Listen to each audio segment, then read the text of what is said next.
ಯೇಸು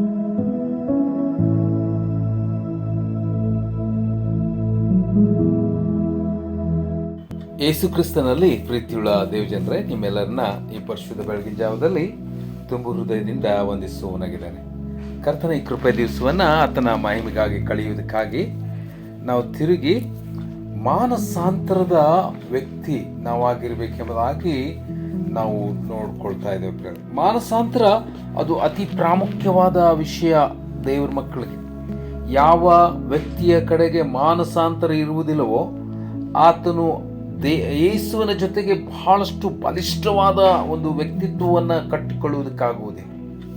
ಅವನು ಒಂದು ವೇಳೆ ಇನ್ನೊಂದು ರೀತಿಯಿಂದ ಹೇಳುವಾಗ ಆತನು ಬಂಡೆಯ ಮೇಲೆ ಮನೆ ಕಟ್ಟುವಂಥ ಬುದ್ಧಿಯುಳ್ಳ ಮನುಷ್ಯನಾಗುವುದಕ್ಕೆ ಅಸಾಧ್ಯ.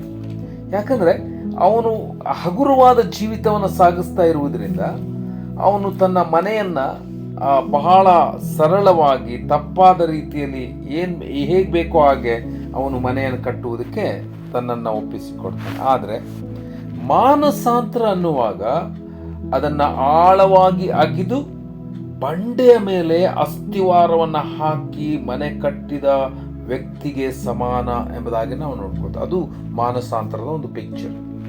ಸೊ ನಮ್ಮಲ್ಲಿ ಆ ಮಾನಸಾಂತರ ಅದು ಆಳವಾಗಿ ಅಗಿದು ನಮ್ಮನ್ನ ಅಗಿದು ಪರೀಕ್ಷಿಸಿಕೊಳ್ಳುವಂತ ಒಂದು ಸನ್ನಿವೇಶ ಎಂಬುದಾಗಿ ನಾವು ನೋಡಿಕೊಳ್ತೇವೆ. ಒಂದು ವೇಳೆ ಯೋಬನನ್ನ ನೋಡ್ರಿ, ಯೋಬ 42ನೇ ಅಧ್ಯಾಯದ 6ನೇ ವಚನದಲ್ಲಿ, ನನ್ನ ಮಾತುಗಳು ಒಂದು ವೇಳೆ ಹೆಚ್ಚು ಮಾತಾಡಿದ್ರೆ, ನಾನು ಏನಾದರೂ ಎಕ್ಸ್ಟ್ರಾ ತಪ್ಪಾಗಿ ಮಾತಾಡಿದ್ರೆ, ಪ್ರಿಯರ್ ಎಂಥ ಒಂದು ಕಾನ್ಶಿಯಸ್.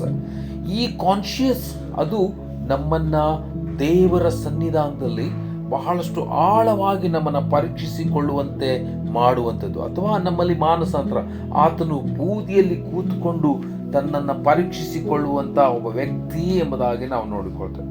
ಅಂಥ ಒಂದು ವ್ಯಕ್ತಿತ್ವ ನಮ್ಮಲ್ಲಿ ಪ್ರವೇಶ ಮಾಡುವುದು ಅತಿ ಅಗತ್ಯ ಎಂಬುದಾಗಿ ನಾನು ನಿಮಗೆ ತಿರುಗಿ ಹೇಳುವುದಕ್ಕೆ ಮನಸ್ಸು ಮಾಡ್ತೇನೆ. ಇನ್ನೊಬ್ಬ ವ್ಯಕ್ತಿಯನ್ನು ನೋಡ್ರಿ, ಒಂದು ವೇಳೆ ಪೌಲನನ್ನು ತೆಗೆದುಕೊಳ್ಳೋಣ.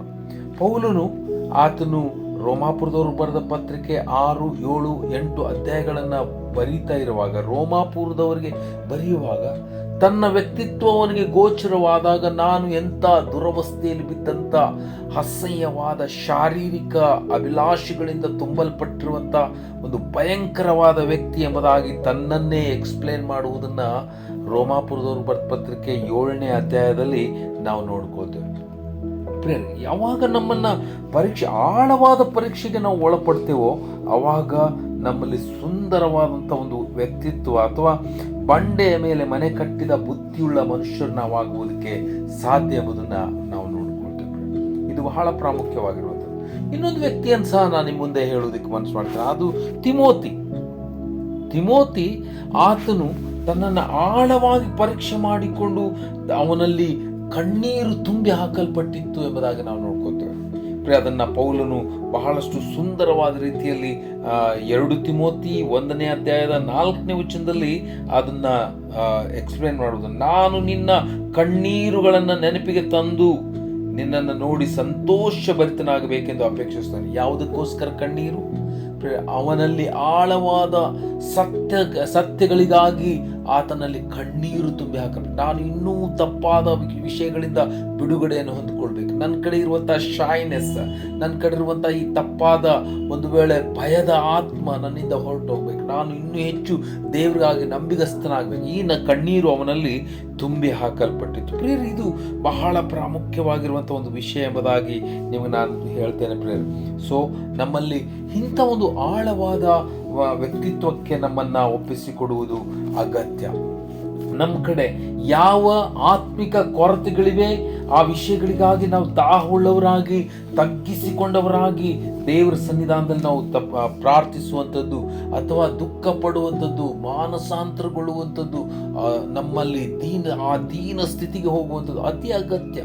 ಒಂದು ವೇಳೆ ಆ ರೀತಿಯಲ್ಲಿ ಆಗದೇ ಇರುವಂಥ ವ್ಯಕ್ತಿ ಆತನು ಉನ್ನತವಾದಂಥ ಮಟ್ಟಕ್ಕೆ ಹೋಗುವುದಕ್ಕೆ ಅಸಾಧ್ಯ.